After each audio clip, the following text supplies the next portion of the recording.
Hi എല്ലാവർക്കും പുതിയൊരു വീഡിയോയിലേക്ക് സ്വാഗതം. അപ്പോൾ ഇന്ന് ഞാൻ വന്നിട്ടുള്ളത് നമ്മൾ സമൂസയും സ്പ്രിംഗ് റോളൊക്കെ ഉണ്ടാക്കാൻ ഉപയോഗിക്കുന്ന ഒരു ഷീറ്റ് ഈസി ആയിട്ട് ഉണ്ടാക്കിയെടുക്കുന്ന ഒരു റെസിപ്പി കൂടിയാണ്. ഇത് വളരെ സോഫ്റ്റാണ്, നല്ല ടേസ്റ്റിൽ നമുക്ക് നല്ല ക്രിസ്പി ആയിട്ട് ഈ ഒരു ഷീറ്റ് വെച്ചിട്ട് നമുക്ക് സ്പ്രിംഗ് റോളോ സമൂസയോ ഒക്കെ ഉണ്ടാക്കിയെടുക്കാൻ പറ്റും. കുറഞ്ഞ സമയം മതി, മാവ് കുഴയ്ക്കാതെ പരത്താതെയാണ് ഈ ഒരു ഷീറ്റ് റെഡിയാക്കി എടുക്കുന്നത്. പിന്നെ നിങ്ങൾക്ക് കൂടുതലായിട്ട് ഉണ്ടാക്കുകയാണെങ്കിൽ ഫ്രീസറിൽ ഒരു 1-2 മാസമൊക്കെ സ്റ്റോർ ചെയ്ത് വെക്കാൻ പറ്റിയിട്ടുള്ള ഒരു ഷീറ്റ് കൂടിയാണിത്.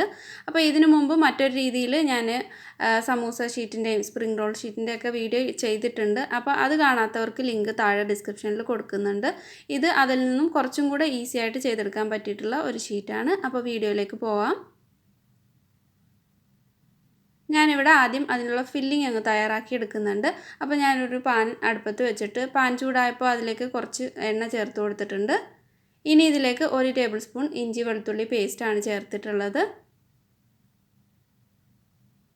ഇതിലേക്ക് സവാള കട്ട് ചെയ്തെടുത്തിട്ടുണ്ട്, പിന്നെ പച്ചമുളകും ക്യാരറ്റും അതുപോലെ ക്യാബേജും അത് കുറച്ച് നീളത്തിലാണ് കട്ട് ചെയ്തെടുത്തിട്ടുള്ളത്. ആദ്യം സവാളയും പച്ചമുളകും ഇഞ്ചിയും വെളുത്തുള്ളിയും ഒന്ന് വഴറ്റിയെടുത്തിട്ട് അതിലേക്ക് ക്യാരറ്റും ക്യാബേജും ചേർത്ത് കൊടുക്കാം. നിങ്ങൾക്ക് ഇഷ്ടമുള്ള വെജിറ്റബിൾസ് ചേർത്ത് കൊടുക്കാവുന്നതാണ്. വീഡിയോ കണ്ടുകൊണ്ടിരിക്കുന്ന സമയത്ത് നിങ്ങൾക്ക് ഇഷ്ടമാവുകയാണെങ്കിൽ ഒന്ന് ലൈക്ക് ചെയ്തേക്കണേ.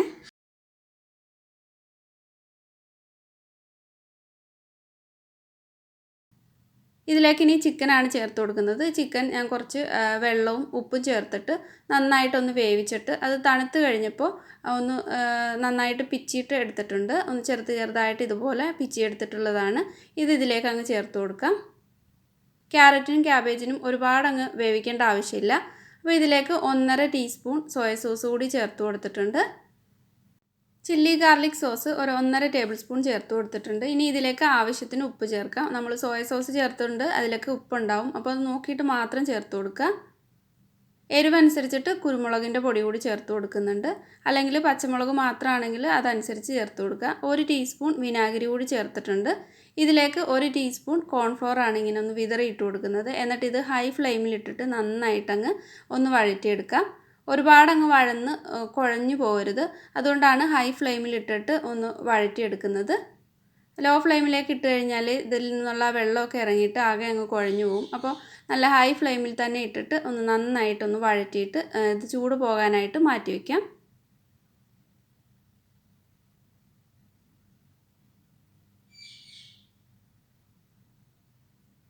അപ്പോൾ അതൊരു പ്ലേറ്റിലേക്ക് മാറ്റി വെച്ചിട്ടുണ്ട്. ഇതിലേക്കുള്ള ആ ഒരു ഷീറ്റ് തയ്യാറാക്കാനായിട്ട് ഞാനൊരു ബൗളിലേക്ക് 1 കപ്പ് മൈദയും 1 കപ്പ് കോൺഫ്ലവറുമാണ് ചേർത്ത് കൊടുക്കുന്നത്. രണ്ടും ഒരേ അളവിലെടുത്തിട്ടാണ് ചേർക്കേണ്ടത്. അതിലേക്ക് ആവശ്യത്തിന് ഉപ്പും ചേർത്തിട്ട് വെള്ളവും ചേർത്തിട്ട് ഇത് നന്നായിട്ടങ്ങ് കട്ടകളില്ലാതെ മിക്സ് ചെയ്തെടുക്കാം. കോൺഫ്ലവറും മൈദയും ഒരേ അളവിൽ തന്നെ എടുക്കണം, എങ്കിൽ മാത്രമേ ഈ ഷീറ്റ് ചെയ്തെടുക്കുമ്പോൾ നല്ല ക്രിസ്പി ആയിട്ട് കിട്ടൂ. ഞാൻ ഇതിനു മുമ്പ് ചെയ്തിട്ടുള്ള ആ ഒരു ഷീറ്റിൽ മൈദ മാത്രമാണ് ചേർത്തിട്ടുണ്ടായിരുന്നത്. 1 ടേബിൾ സ്പൂൺ ഓയിലൂടെ ചേർത്തിട്ട് നന്നായിട്ട് അങ്ങ് മിക്സ് ചെയ്തെടുക്കുക. അപ്പോൾ ഇതിലേക്ക് മൊത്തത്തിൽ ഈ ഒരു കോൺഫ്ലോറും മൈദയും കൂടെ 2 കപ്പാണുള്ളത്. അപ്പോൾ അതിലേക്ക് 2 കപ്പോളം വെള്ളവും ചേർത്ത് കൊടുത്തിട്ടാണ് മിക്സ് ചെയ്തെടുത്തിട്ടുള്ളത്. അപ്പോൾ വെള്ളത്തിൻ്റെ അളവ് കുറഞ്ഞു പോകരുത്. തീരെ തിക്കായിട്ടിരുന്ന് കഴിഞ്ഞാൽ നമ്മളിത് പാനിലേക്ക് ഒഴിച്ചിട്ട് ചുറ്റിച്ചെടുക്കുമ്പോൾ അത് കനം കൂടിപ്പോവും. അപ്പോൾ ഒരുപാട് തിക്കായിട്ടിരിക്കരുത്, എന്നാൽ കൂടുതൽ അങ്ങ് ലൂസായി പോകാനും പാടില്ല. അപ്പോൾ ആദ്യമൊക്കെ ഒരെണ്ണം ഒന്ന് ചെയ്ത് നോക്കിയിട്ട് നിങ്ങൾക്കത് ചുറ്റിച്ചെടുക്കാനായിട്ട് പ്രയാസം തോന്നുകയാണെങ്കിൽ, അല്ലെങ്കിൽ കട്ടി കൂടുതലായിട്ട് തോന്നുകയാണെങ്കിൽ കുറച്ചും കൂടെയൊക്കെ വെള്ളം ഒഴിച്ച് കൊടുത്തിട്ട് ചെയ്തെടുത്താൽ മതി. വെള്ളം കൂടുതലായിട്ട് തോന്നുകയാണെങ്കിൽ കുറച്ച് മൈദയും കോൺഫ്ലോറൂടെ മിക്സ് ആക്കിയിട്ട് ചേർത്ത് കൊടുത്താൽ മതി. അപ്പോൾ ഇത് കറക്റ്റ് പാകത്തിൽ വന്നിട്ടുണ്ട്. ഞാനിവിടെ ഒരു പാൻ ചൂടാകാൻ വെച്ചിട്ടുണ്ട്. പാൻ നന്നായിട്ട് ചൂടായി കഴിയുമ്പോൾ മീഡിയം ഫ്ലെയിമിനും ലോ ഫ്ലെയിമിനും ഇടയിലാക്കി വെച്ചിട്ട് വേണം ഇത് ചെയ്തെടുക്കാനായിട്ട്. കൂടുതലായിട്ട് ഫ്ലെയിം കൂട്ടി വെച്ച് കഴിഞ്ഞാൽ പെട്ടെന്ന് കുക്കാവും, അടിയൊക്കെ അങ്ങ് മുരിഞ്ഞു പോവും, സോഫ്റ്റായിട്ട് കിട്ടില്ല. അപ്പോൾ ഒരു സ്പൂൺ ഇതുപോലുള്ള ഒരു തവി എടുത്തിട്ട് ഇങ്ങനെ ഒരു തവി ഫുള്ളായിട്ട് ചേർത്ത് കൊടുത്തിട്ട് പെട്ടെന്ന് തന്നെ അങ്ങ് ചുറ്റിയെടുക്കാം. ഒരു 20-30 സെക്കൻഡ് കൊണ്ട് തന്നെ ഇതങ്ങ് കുക്കായി കിട്ടും. ഒരുപാട് മൊരിയിച്ചെടുക്കേണ്ട ആവശ്യമൊന്നുമില്ല. ഇതിങ്ങനെ തൊട്ട് നോക്കുമ്പോൾ അറിയാൻ പറ്റും. ഇതിനി ഇതുപോലുള്ള ഒരു വയറാക്കിൻ്റെ മുകളിലായിട്ടാണ് വെക്കുന്നത്. അല്ലെങ്കിൽ ഇതിൽ നിന്ന് അടിയിലുള്ള ആവിവെള്ളം വീണിട്ട് ഒരു നനവ് പോലെ ഉണ്ടാവും, ഒട്ടലും ഉണ്ടാവും. എന്നിട്ട് അതിൻ്റെ മുകളിലായിട്ട് കുറച്ച് കോൺഫ്ലോറാണ് ഒരു അരിപ്പയിലൂടെയാണ് ഇട്ട് കൊടുത്തിട്ടുള്ളത്.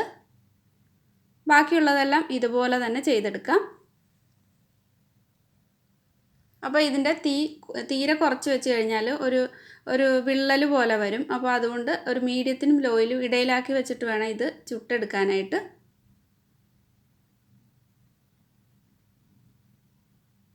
ഇതുപോലെ തന്നെ ബാക്കിയുള്ളതെല്ലാം അങ്ങ് ചെയ്തെടുക്കാം. അപ്പോൾ ഓരോ ലെയറിലും കോൺഫ്ലവർ ഒന്ന് ഇട്ട് കൊടുക്കണം, അല്ലെങ്കിൽ മൈദ ഇട്ട് കൊടുത്താലും മതി. ഇത് ഒട്ടിപ്പിടിക്കാതിരിക്കാൻ വേണ്ടിയിട്ടാണ് ഇങ്ങനെ ചെയ്യുന്നത്. ചൂടോടെ തന്നെ ഇതുപോലെ ലെയറാക്കി വെക്കുന്നുണ്ട്.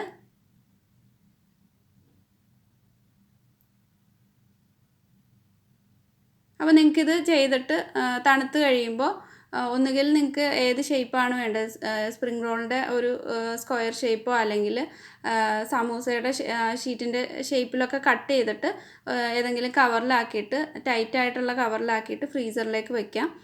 കുറേ ദിവസം ഒരു 1-2 മാസത്തോളം ഇത് കേടാകാതെ തന്നെ ഇരിക്കും. അപ്പോൾ ഞാനിത് സ്പ്രിംഗ് റോൾ മാത്രമാണ് ചെയ്യുന്നത്, അതുകൊണ്ടാണ് കട്ട് ചെയ്ത് കാണിക്കാത്തത്. നല്ല നൈസാണ്, നമുക്ക് നല്ല സോഫ്റ്റായിട്ട് തന്നെയാണുള്ളത്. ഇതിലേക്ക് കുറച്ച് മൈദ ഞാനൊന്ന് മിക്സ് ചെയ്തെടുത്തിട്ടുണ്ട് ഒന്ന് ഒട്ടിച്ചെടുക്കാനായിട്ട്. എന്നിട്ട് നേരത്തെ ചെയ്ത ആ ഫില്ലിങ് ഇതുപോലെ ഒരു ഷീറ്റ് എടുത്തിട്ട് വെച്ച് കൊടുക്കാം. എന്നിട്ട് ഇതുപോലെ സൈഡിൽ നിന്നൊക്കെ മടക്കിയിട്ട് നന്നായിട്ട് തന്നെ ഒട്ടിച്ചു കൊടുക്കണം.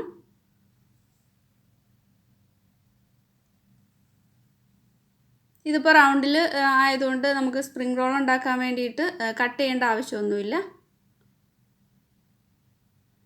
ഇതുപോലെ വെച്ചിട്ട് ഒന്ന് ഒട്ടിച്ച് ആ ഒരു മൈദയുടെ പേസ്റ്റ് കൊണ്ട് ഒന്ന് ഒട്ടിച്ച് കൊടുത്തിട്ട് നന്നായിട്ട് തന്നെ ഒന്ന് റോൾ ചെയ്തെടുക്കാം. അപ്പോൾ ഒരു റോള് റെഡി ആയിട്ടുണ്ട്. ഇതുപോലെ ബാക്കിയെല്ലാം അങ്ങ് ചെയ്തെടുക്കാം. അപ്പോൾ ഫില്ലിങ് ഒരുപാട് അങ്ങ് തിക്കി നിറച്ച് വെക്കരുത്, അങ്ങനെ ആകുമ്പോൾ ഇത് പൊട്ടിപ്പോകാനുള്ള ചാൻസ് ഉണ്ട്. പിന്നെ ഈ ഒരു ഷീറ്റ് തയ്യാറാക്കുമ്പോൾ ഒരുപാട് തിക്കായിട്ടാണ് ഈ ഒരു ഷീറ്റിൻ്റെ ഒരു ബാറ്റർ ഉള്ളതെങ്കിൽ നമ്മൾ ചെയ്തെടുക്കുമ്പോൾ നല്ല കട്ടിയിൽ വരും. അപ്പോൾ നമ്മൾ ഈ സ്പ്രിംഗ് റോളോ അല്ലെങ്കിൽ സമൂസ ഷീറ്റോ ഒക്കെ ചെയ്തെടുത്തിട്ട് അത് ഉണ്ടാക്കുന്ന സമയത്ത് പൊട്ടിപ്പോകാനുള്ള ചാൻസ് ഉണ്ട്. അതുകൊണ്ട് നല്ല നൈസായിട്ട് തന്നെ ഉണ്ടാക്കിയെടുക്കണമെങ്കിൽ വെള്ളം ആ ഒരു കറക്റ്റ് പാകത്തിനായിരിക്കണം. നിങ്ങളിത് ആദ്യം ഒന്ന് പാനിൽ ഒഴിച്ചിട്ട് ചെയ്ത് നോക്കുക. അപ്പോൾ വെള്ളം കുറവായിട്ടാണ് തോന്നുന്നതെങ്കിൽ അല്ലെങ്കിൽ പാനിൽ ഒഴിച്ചിട്ട് ചുറ്റിക്കാനായിട്ട് കുറച്ച് ബുദ്ധിമുട്ടുണ്ടെങ്കിലോ അല്ലെങ്കിൽ നമ്മൾ ചെയ്തെടുക്കുമ്പോൾ കനം കൂടുതലാണെങ്കിലോ 1-2 ടേബിൾ സ്പൂണൊക്കെ വെള്ളം ചേർത്ത് കൊടുത്താൽ മതി. പ്രത്യേകിച്ച് അതിന് അളവൊന്നും നോക്കേണ്ട ആവശ്യമില്ല. അപ്പോൾ ഇതുപോലെ ഏതെങ്കിലും പാത്രത്തിലാക്കിയിട്ട് നിങ്ങൾക്ക് ഫ്രീസറിൽ വെക്കാം, ഇങ്ങനെ സ്പ്രിംഗ് റോൾ ഉണ്ടാക്കിയിട്ട്. അപ്പോൾ നിങ്ങൾക്ക് ആ ഒരു ഫ്രൈ ആക്കുന്ന സമയം എടുത്തിട്ട് ഒന്ന് പെട്ടെന്ന് തന്നെ ചെയ്തെടുക്കാൻ പറ്റും. അപ്പോൾ നേരത്തെ തന്നെ ചെയ്ത് വെക്കാൻ പറ്റും. ഞാനിപ്പോൾ ഒരു 3-4 എണ്ണം ഫ്രൈ ആക്കുന്നുണ്ട്, ബാക്കി ഫ്രീസറിലേക്ക് വെച്ചിട്ടുണ്ട്. കുറച്ച് കൂടുതലൊക്കെ സമയമുള്ളപ്പോൾ ഉണ്ടാക്കി വെച്ച് കഴിഞ്ഞാൽ ഇഫ്താറിൻ്റെ സമയത്തോ അല്ലെങ്കിൽ വൈകുന്നേരം കുഞ്ഞുങ്ങൾക്കൊക്കെ കൊടുക്കാൻ വേണ്ടിയിട്ട് നമുക്ക് ഈസി ആയിട്ട് പെട്ടെന്ന് ഉണ്ടാക്കിയെടുക്കാൻ പറ്റും. ഇത് നല്ല ക്രിസ്പി ആയിട്ടാണുള്ളത്. നമ്മൾ കോൺഫ്ലോറൊക്കെ ചേർത്ത് ഇത് ചെയ്തിട്ടുള്ളത് കൊണ്ട് തന്നെ നല്ല ക്രിസ്പിയാണ്. കുറച്ച് നേരം ഇരുന്നാലും നല്ല ക്രിസ്പി ആയിട്ട് തന്നെ ഇരിക്കും, നല്ല ടേസ്റ്റുമാണ്. അപ്പോൾ ഈ ഒരു രീതിയിൽ നിങ്ങൾ ചെയ്ത് നോക്കുക. അപ്പോൾ വീഡിയോ ഇഷ്ടമായിട്ടുണ്ടെങ്കിൽ ഉറപ്പായിട്ടും ഒന്ന് ലൈക്ക് ചെയ്യുക. അതുപോലെ സബ്സ്ക്രൈബ് ചെയ്യാത്തവരാണെങ്കിൽ സബ്സ്ക്രൈബ് ചെയ്തിട്ട് കൂടി സപ്പോർട്ട് ചെയ്യണേ. അപ്പോൾ പുതിയ നല്ലൊരു വീഡിയോ ആയിട്ട് വീണ്ടും കാണാം. താങ്ക്